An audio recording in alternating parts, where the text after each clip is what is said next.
Encontrei o convite para a festa da minha esposa debaixo do banco do carro dela. Era o triunfo da carreira dela, o cargo de vice-presidente de uma grande corporação. Mas o meu nome não estava lá. Em vez disso, no lugar de honra, ao lado dos pais dela, estava sentado o homem que eu odiava, o ex-namorado dela, Tiago. Eles comemoravam o sucesso dela enquanto eu fazia as malas. O que descobri mais tarde nos relatórios financeiros transformou uma traição banal num caso criminal que destruiu as suas vidas. O meu nome é Pedro e esta é a minha história. Encontrei aquele envelope por acaso, numa terça-feira de manhã, enquanto procurava o papel do seguro no carro da minha mulher, a Sofia. O convite estava entalado entre a consola central e o banco do passageiro, como se alguém o tivesse tentado esconder à pressa. O papel era grosso, de cor creme, com aquelas letras douradas em relevo que as grandes empresas usam para nos fazer sentir especiais. A empresa Medtech Solutions tinha a honra de convidar os presentes para celebrar a nomeação de Sofia Mendes para o cargo de vice-presidente de vendas. O evento seria na sexta-feira, dia 15 de novembro, às 7 da tarde, num clube exclusivo à Beira-Rio, na zona de Belém. Desdobrei o esquema dos lugares que estava escondido lá dentro. Procurei o meu nome. Na mesa 3, estavam listados os pais dela, o Ricardo e a Ana. Estava o irmão dela com a esposa. Mas na cadeira ao lado da mãe dela, no lugar que moralmente e legalmente me pertencia após 21 anos de casamento, estava impresso outro nome. Tiago Oliveira. O ex-namorado da faculdade. Aquele consultor presunçoso que usava fatos italianos feitos por medida e olhava para quem trabalhava com as mãos, como eu, como se fossemos invisíveis. O meu nome não constava em lado nenhum. Verifiquei a lista 2 vezes. Tinha me tornado um fantasma na minha própria vida. O meu nome é Pedro. Tenho 43 anos e passei os últimos 18 a construir algo que pensava ter valor. Tenho 3 cafés em Lisboa, localizados em zonas estratégicas. Cada mesa, cada máquina de café expresso e cada receita de pastel de nata foram pagos com o meu suor e as minhas poupanças. Não é um trabalho glamouroso, mas é honesto. O tipo de trabalho que nos deixa dormir descansados à noite. Casei-me com a Sofia há 21 anos, quando éramos jovens e ingênuos o suficiente para achar que o amor pagava as contas. A nossa filha, a Inês, está agora no 2º ano de Biologia na Universidade do Porto, a viver a 300 quilômetros de casa. Ela era a única coisa pura numa realidade que, sem eu saber, estava a apodrecer. Quando a Sofia saiu de casa 20 minutos depois, com o telemóvel na mão e o café na outra, nem reparou em mim. Eu apenas lhe estendi o envelope, sem dizer uma palavra. O sorriso dela falhou por um segundo. Não vi culpa no rosto dela, vi apenas irritação. Ela cruzou os braços, aquele gesto defensivo que eu conhecia tão bem, e começou a falar sobre imagem corporativa. Disse que os pais dela tinham pedido aquela disposição de lugares. Disse que o Tiago estava a prestar consultoria à empresa dela e que era vital para a estratégia de networking. O Tiago fala a língua deles, Pedro, disse ela, com uma voz falsamente doce. Tu és ótimo no que fazes, mas o mundo corporativo, os jantares de gala, não é a tua praia. Os meus pais acham que o Tiago causa melhor impressão. Senti algo frio e duro instalar-se no meu peito. Não era apenas raiva. Era clareza. A minha mulher não tinha apenas vergonha de mim, ela tinha me substituído. Para ela, o marido de 2 décadas era um acessório que não combinava com o novo cargo de vice-presidente. Não gritei. Não fiz uma cena no meio da rua para os vizinhos verem. Apenas entrei na minha carrinha de distribuição e conduzi até ao meu armazém. Mas a minha cabeça não parava. Comecei a ligar os pontos. Lembrei-me de como, há 8 meses, o meu café mais lucrativo, perto do Parque das Nações, começou a perder contratos de catering para um concorrente novo, o Café Veloz. Eles tinham uma marca moderna, preços agressivos e, estranhamente, sabiam exatamente quanto eu cobrava aos meus clientes para oferecerem sempre 5 cêntimos a menos. Na altura, pensei que fosse azar. Agora, o nome Tiago Oliveira ecoava na minha mente. Nessa tarde, liguei ao meu contabilista, o Sr. Jorge. Ele tem 68 anos e trata das minhas contas desde que abri a primeira porta. Jorge, preciso que me faças um favor, disse eu. Tira o extrato de todas as contas conjuntas que tenho com a Sofia nos últimos 2 anos. Tudo. Poupanças, investimentos, contas à ordem. Isso é muita papelada, Pedro, respondeu ele, com a voz preocupada. O que é que procuras? Ainda não sei. Mas vou descobrir. O que vi na manhã seguinte no escritório do Sr. Jorge fez o convite da festa parecer uma brincadeira de crianças. O cenário era criminoso. Da nossa conta poupança reforma, aquela que construímos durante décadas, tinham saído 80 mil euros há 18 meses. A descrição dizia investimento de capital. 6 meses depois, mais 70 mil euros tinham desaparecido. Eu nunca autorizei isto, disse eu, a olhar para as cópias das ordens de transferência. Esta assinatura parece a minha, mas não fui eu que a fiz. Então temos um problema grave, Pedro, disse o Jorge, tirando os óculos. Porque o dinheiro foi todo para uma empresa chamada T. Oliveira Investimentos. T. Oliveira. Tiago Oliveira. Mas o golpe final ainda estava por vir. O Jorge mostrou-me os registros de acesso ao meu software de gestão de estoques e faturação. Alguém tinha entrado no sistema de madrugada, repetidamente, usando as credenciais de administrador da Sofia. Essa pessoa não estava apenas a ver números. Tinha feito o download da minha lista de fornecedores, das minhas fichas técnicas e das minhas margens de lucro. As datas dos downloads coincidiam perfeitamente com a abertura do Café Veloz. Sentei-me na cadeira, sentindo o peso da traição esmagar-me os ossos. A minha mulher não estava apenas a ter um caso emocional ou a excluir-me de uma festa.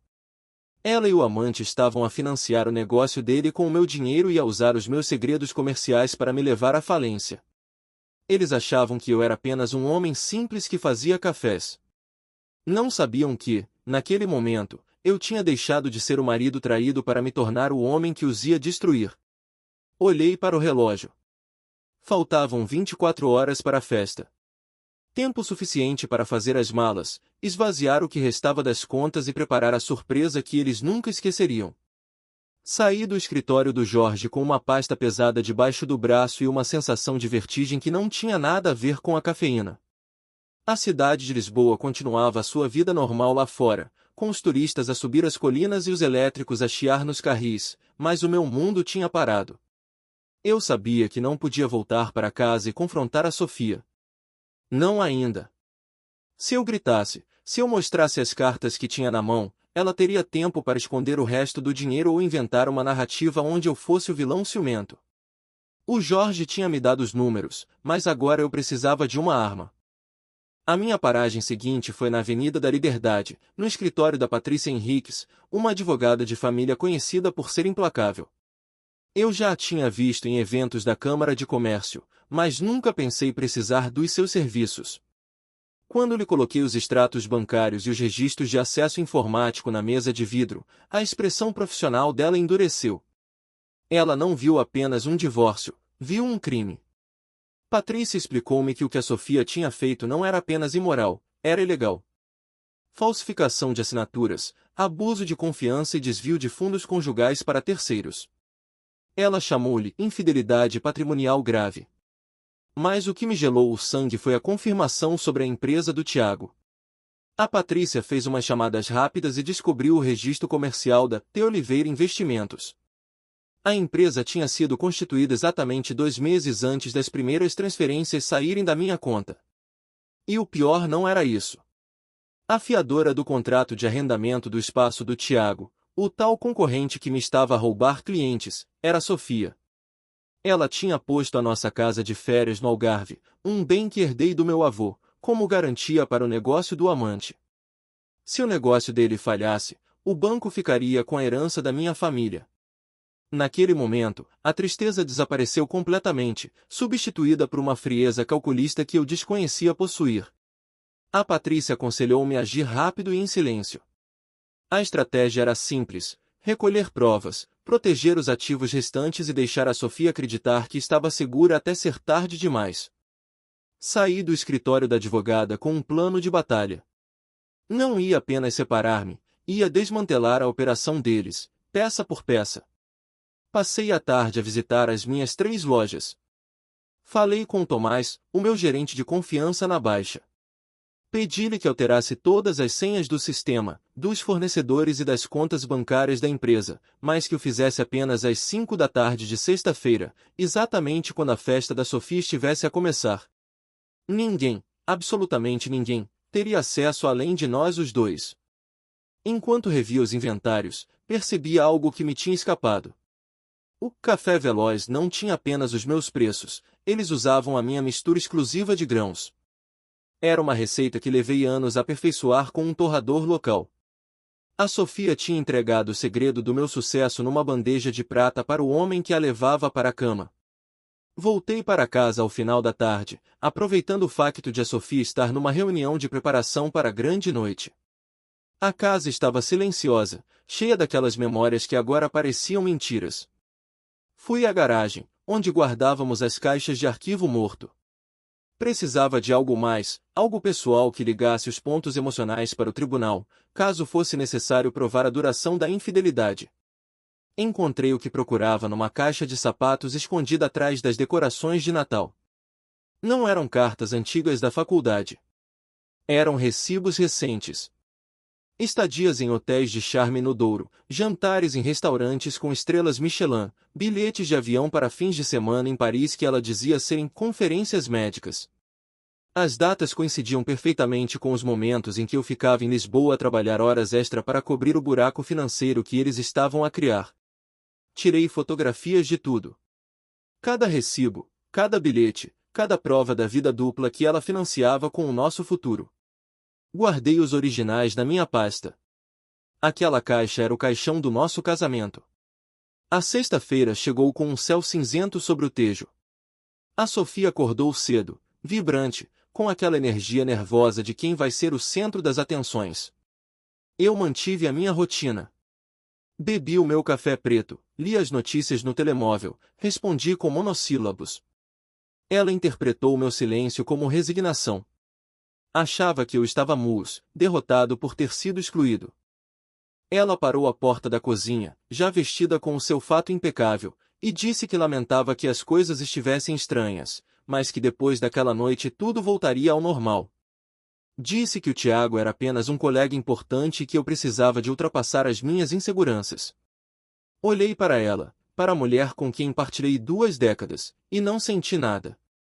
Nem amor, nem ódio. Apenas a urgência de a ver sair para eu poder terminar o que tinha começado. Disse-lhe para aproveitar a noite, porque ela merecia tudo o que estava para vir. Ela sorriu, aliviada, sem perceber o duplo sentido das minhas palavras. Assim que o carro dela virou a esquina, entrei em ação. Não levei tudo. Não queria que ela chegasse a uma casa vazia e percebesse imediatamente.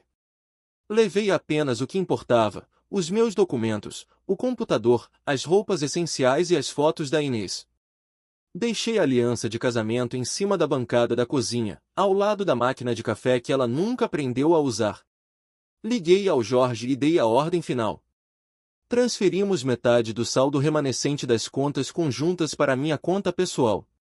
Cancelei os cartões de crédito suplementares que ela usava. Removi o meu nome dos débitos diretos da casa. Em menos de 1 hora, cortei a torneira financeira que alimentava a fantasia dela. O dinheiro que ela contava usar para pagar o fato novo ou a próxima viagem com o Tiago já não estava lá. Conduzi até um armazém temporário que tinha alugado em Alfragide, longe do nosso bairro, longe dos olhares dos vizinhos coscovilheiros. Sentei-me numa cadeira de plástico, rodeado pelas poucas caixas que representavam a minha nova vida, e olhei para o relógio. Eram 7 da tarde. A festa estava a começar. O Tiago estaria a brindar com o champanhe pago pelo meu trabalho, sentado ao lado dos meus sogros, a rir-se do marido estúpido que ficou em casa. Mas eles não sabiam que o marido estúpido tinha acabado de puxar o tapete debaixo dos pés deles. O meu telemóvel vibrou. Era uma notificação da aplicação do banco, cartão recusado no Clube Metropolitano. Sorri pela primeira vez em 3 dias. O espetáculo estava prestes a começar. Sentei-me naquele armazém frio em Alfragide, com o brilho azul do ecrã do telemóvel a ser a única luz na escuridão, e observei o caos desenrolar-se à distância. A notificação de pagamento recusado no clube metropolitano foi apenas a primeira peça do dominó. Fechei os olhos e consegui visualizar a cena com uma clareza cinematográfica. O empregado de mesa inclinar-se discretamente para Sofia, sussurrando que havia um problema com o cartão, o sorriso dela vacilar, a tentativa nervosa de usar um segundo cartão, e depois um terceiro. Todos bloqueados. Todos cancelados. A vergonha pública é uma arma lenta, mas devastadora. Enquanto imaginava o embaraço da minha mulher, o meu telemóvel tocou. O nome no ecrã fez o meu coração parar por um segundo. Não era a Sofia, nem os advogados. Era a Inês. A minha filha devia estar no Porto, a estudar para os exames, mas atendi com um nó na garganta. A voz dela não trazia a habitual alegria despreocupada, estava trêmula, carregada de uma ansiedade que nenhum pai quer ouvir. Ela não me perguntou como eu estava. Ela disse-me que estava na Autoestrada 1, a descer para Lisboa, porque precisava de ver-me. Disse-me que sabia. A conversa que se seguiu, sem uma única palavra direta de diálogo, foi o momento mais doloroso da minha vida, pior do que descobrir o roubo ou a traição. A Inês explicou-me, entre soluços abafados, que a avó materna lhe tinha ligado dias antes. A minha sogra, na sua arrogância descuidada, tinha assumido que a Inês já sabia sobre o Tiago. Tinha perguntado à neta se ela estava entusiasmada por ver o amigo especial da mãe na festa, e como o Tiago era tão dinâmico e moderno, ao contrário do pai, que era apenas um homem dos cafés. A Inês percebeu tudo naquele momento. A conspiração não era apenas entre a Sofia e o amante, os meus sogros, as pessoas a quem chamei família durante 2 décadas, não só sabiam da traição como a aplaudiam ativamente. Eles tinham escolhido o lado do dinheiro e do estatuto, descartando-me como se eu fosse mobília velha. Tive de ser honesto com a minha filha. Contei-lhe, com a voz mais calma que consegui reunir, que não estava em casa. Expliquei-lhe que a mãe dela tinha feito escolhas que destruíram a nossa estabilidade, que o dinheiro da herança dela tinha desaparecido e que a nossa casa estava em risco. Não entrei em detalhes sórdidos, mas não a protegi da verdade financeira e moral. Disse-lhe que tinha saído de casa para nos proteger legalmente. Do outro lado da linha, houve um silêncio longo, seguido por uma declaração de lealdade que me fez chorar pela primeira vez em todo este processo. A Inês disse-me que não ia para a festa. Disse-me que vinha ter comigo, onde quer que eu estivesse. Ela escolheu a integridade em vez da ilusão. Depois de desligar, senti uma nova onda de força. Abri as redes sociais. A Sofia, na sua vaidade, não conseguia resistir a partilhar o momento. Havia uma foto publicada há 15 minutos. Ela estava no pódio, a discursar, radiante num vestido que provavelmente custará mais do que o ordenado de um dos meus baristas. Fiz zoom na imagem. Na mesa principal, via-se a minha sogra aplaudir com fervor. E ao lado dela, no meu lugar, estava o Tiago Oliveira. Ele tinha um sorriso presunçoso, uma taça de champanhe na mão e o braço pousado nas costas da cadeira da mãe da Sofia, como se fosse o dono do mundo. A legenda dizia, noite de triunfo com os que sempre acreditaram em mim. A ironia era palpável. Eles estavam a celebrar com champanhe comprado com o dinheiro que roubaram do meu negócio, brindando a um sucesso construído sobre mentiras. Mas o tempo estava a esgotar-se. 5 minutos depois de ver a foto, recebi outro alerta bancário. Desta vez, a tentativa de transação era de 5.000 euros. Provavelmente o pagamento final do aluguer do espaço ou do catering. Recusado. O telemóvel começou a vibrar incessantemente. O nome Sofia aparecia no ecrã, piscando com uma urgência desesperada. Uma chamada. 2. 5. 10. Ela não estava a ligar para saber de mim. Estava a ligar porque o tapete tinha sido puxado e ela estava em queda livre no meio da elite de Lisboa. O Tiago, com a sua empresa de fachada e os bens congelados por ser cúmplice na investigação que a minha advogada já tinha iniciado em segredo, também não conseguiria pagar aquela conta.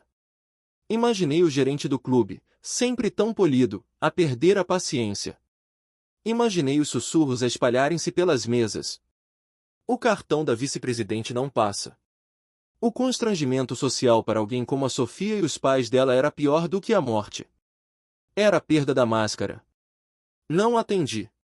Bloqueei o número dela.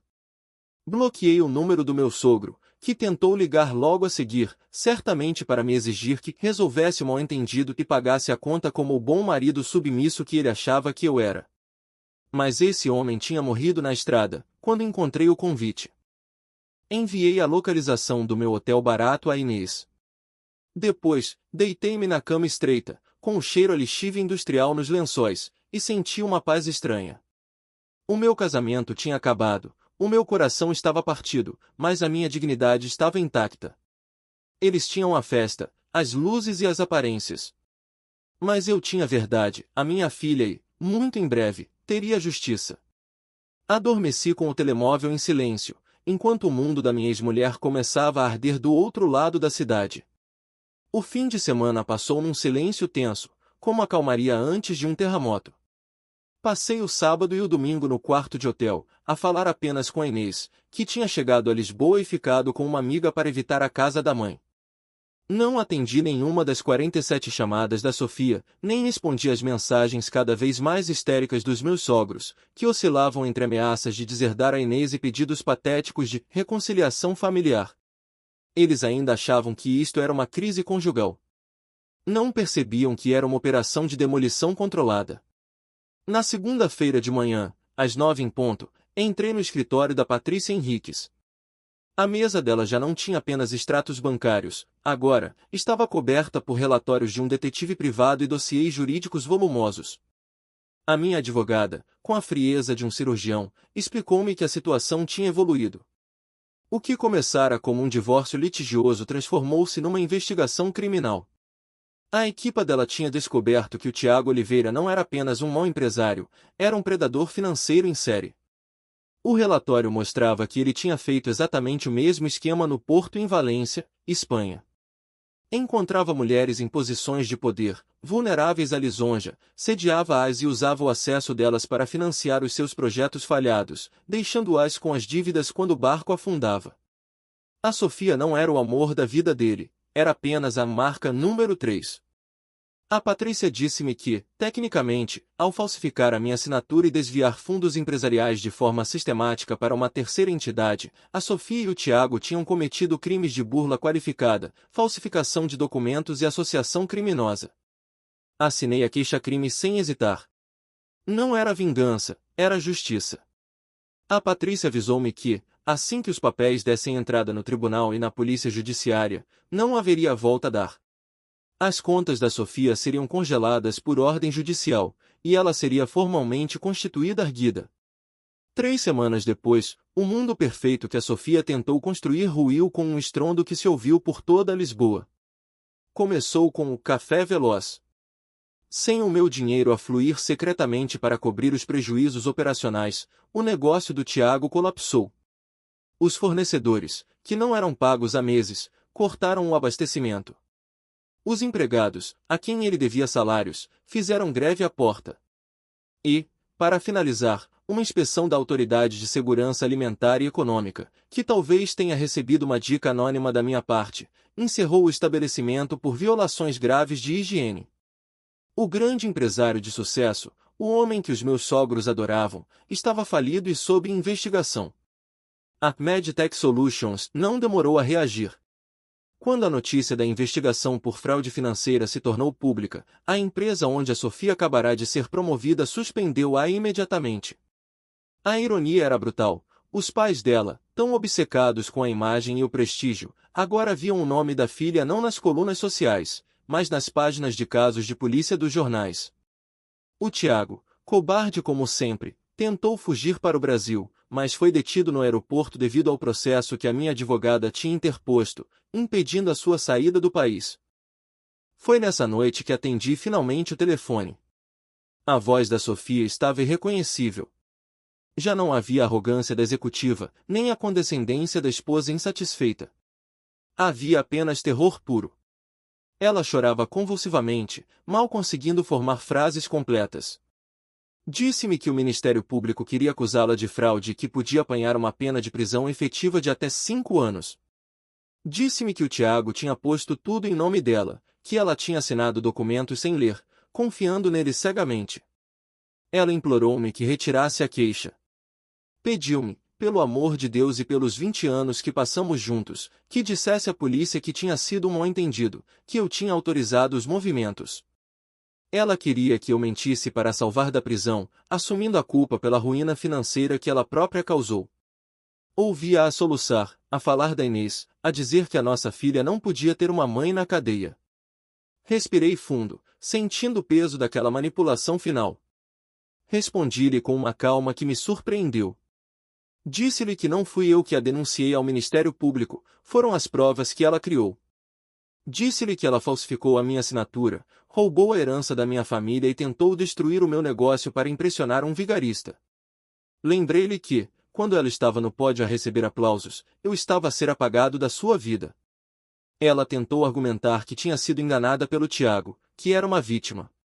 Eu cortei-a. Disse-lhe que ela não era uma vítima, era uma cúmplice. Ela escolheu trair, escolheu roubar e escolheu humilhar. Agora, estava apenas a lidar com as consequências dessas escolhas. Quando ela perguntou se eu a odiava, respondi a verdade: o ódio exige energia e sentimento. Eu já não tinha nenhum dos dois por ela. Senti apenas indiferença. Desliguei o telefone enquanto ela ainda gritava o meu nome. Naquela noite, dormi o sono mais profundo dos últimos anos. O divórcio seria finalizado em breve, e eu ficaria com a casa e as lojas, como compensação parcial pelo roubo.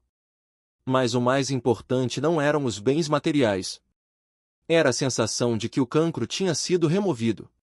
O Tiago estava preso, a Sofia estava a enfrentar a justiça, e eu, o homem simples dos cafés, estava de pé, pronto para reconstruir a minha vida sobre fundações que ninguém podia abalar.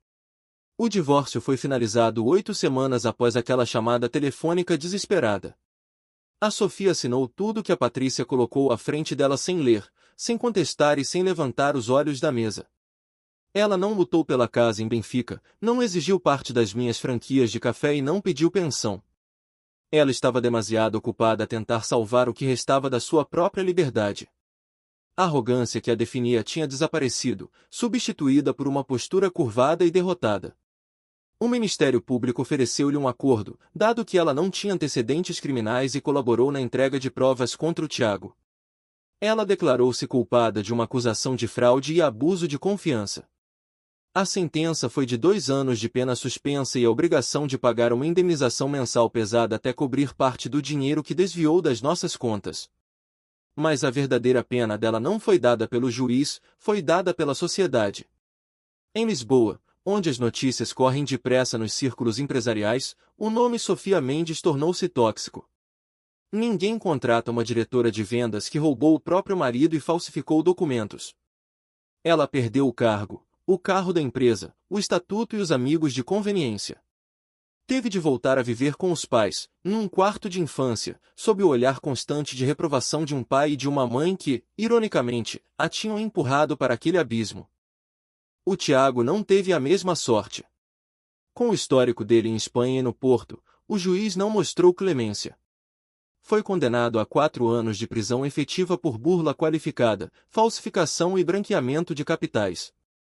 O homem que gostava de fatos italianos e jantares de luxo estava agora a usar um uniforme prisional em Caxias.